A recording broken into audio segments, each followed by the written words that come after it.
Hello and welcome to part 2 of taking control of your Bitstrips.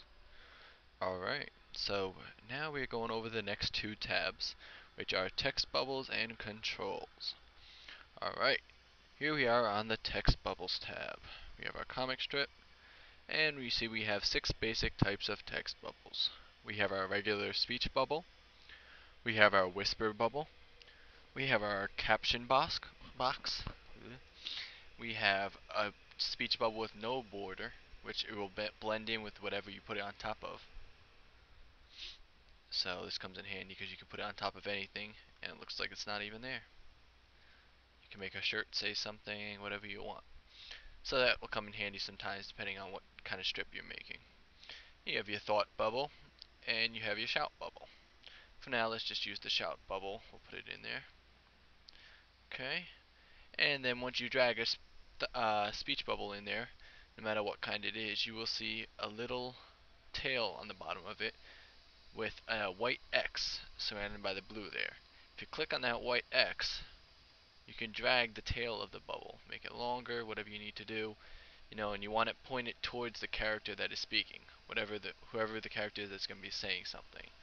So you want to make sure, if you have two characters in a strip, that people can tell who's saying what. That's always important. And you also want to make sure that you keep the strip looking clean and neat. So you don't want to put the tail of the speech bubble, right over her face. It doesn't have to go right on her mouth. We can figure out who's saying it by who it's pointing towards. So that's the point of a speech bubble. Like if you look at a comic, it's pointing at the character. It's never on the character. So that is what you do with the tail of the bubble. So once we have it pointing at the right person, then we just type in whatever we want. Right now we'll say, I want chicken. Okay, so she's saying she wants chicken. So we have our tail in the right place. We have her yelling that she wants chicken. Alright, so the next thing. We have our text style. We could change the size of the text. Make it as big as you want. Which we don't want it that big. Or we can let's make it about, let's say 14. Now you see once you make it big and then make it small again, the text bubble stays real big. So what you gotta do is just click at the end of the text and hit backspace. So you delete one character and it'll change the text bubble size back to the right size. And then you just put that exclamation mark back in. Then you can change the style of it, whether you want it bold, and you'll see once you click on one of the boxes, it'll turn yellow. If you click on it once it's yellow, it'll go back to regular again. So it doesn't stay bold the whole time. If you don't want it to, you can set it back to regular. So we click bold, we click italics, we click underline, so you can have all three, or you can have any combination of them, whatever you want. So right now, let's just leave it on bold. Alright, so she's yelling about how she wants chicken. And also another tip, you don't want to, possible, you want to make it so the speech bubble is not going off the comic. You want to make it all inside the comic strip. Okay, so then the next thing we can do is we can change the color of the speech bubble. Now what's cool about this is this doesn't actually change the color of the text, so it's important to note. Like you'll see here, I make it red. It doesn't actually change the color of the text to red, it changes the color of the speech bubble. Now however, once I get darker, drag the shade of red darker, once it gets to a certain point, it will change the color of the text to white. So you'll see here, the two colors that you can have for text are white and black, but the speech bubble can be whatever color you want. Now, what about the one with no border? The one that doesn't have a background, have a border to it? That one, as you change the color from lighter to darker, the text just turns to white. And it still stays the same color as the background that you put it on. So that'll come in handy, you can label things, make boxes with items on them, with names on them, whatever you want to do. Make t-shirts that say something on them. There's a lot of different options with that. Let's just say I'm a bush. Make that bold. And same rules apply as if you're typing into anything else. You hit enter, it goes to the next line, etc. There are a couple of characters on the keyboard that you can't type, but other than that, everything else is the same. Okay, so that is our text bubbles, and then we have our controls. Now you see my controls tab right now has nothing because I'm not clicked on any item. Because you see that blue around the edge of the strip means that I've clicked on the strip. Now when I click on an item, that edge turns purple. that means that I've clicked on an item, so that way I can tell. So when I'm clicked on her, whenever you click on a character, you will see all these controls up top. Now you don't have to click on the controls tab. If you double click on any item, it'll bring up the controls tab. So you'll see all those controls come up anytime you double click on an item. Okay, so that's the easiest way to get to that. So now when you click on a character, you have your basic emotions: blank stare, happy, cute, evil grin, angry, really mad, sad, and surprised. Okay, and now let's make her angry. Then you have your different ways you can have the mouth closed, teeth showing, little open, wide open like they're yelling. Okay, so let's make it wide open for now. And then you have different things you can do with the eyes. You can have them shut, squinting, eyelids on the bottom, eyelids on the top, eyelids wide open. You could change the size of the pupil by dragging this arrow. It changes the size of her pupils. So, you can make her eyes, if she had red pupils, her eyes would be bright red if she was angry, So you can play around with that. And then you can change the position of her pupils in her eyes. Make her look up, make her look sideways, make her rolling her eyes, whatever you want to do.